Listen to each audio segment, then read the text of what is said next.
差不多20几岁的时候，就旁边人告诉我会打呼了。结婚之后，太太就觉得我打呼太大声。我在睡觉的时候，我老婆被我吵得受不了，因为睡觉的时候一直在打呼嘛。然后睡到一半，我太太发现奇怪，怎么没有打呼了？然后就爬起来看一下，然后她发现这个奇怪，怎么1分钟都没有呼吸？她把我摇起来，那我吓醒了。我想说，发生什么事了？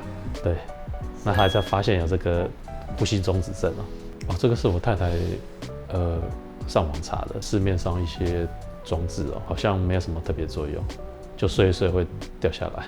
那她有找了一些，比如说手术或者是止按牙套。睡眠检测其实做了蛮多次的，那还没戴跟戴上去之后，其实有差，就跑来做这个止按牙套，就是不需要动手术，做个牙套就可以有效的话就非常棒。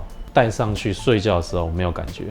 但是白天起来的时候，牙齿会比较酸一点，就是因为你嘴巴不能动嘛，大概就是拔下来，大概一个小时以内，嘴巴活动一下就好了。戴了这个牙套，他算是还蛮开心的。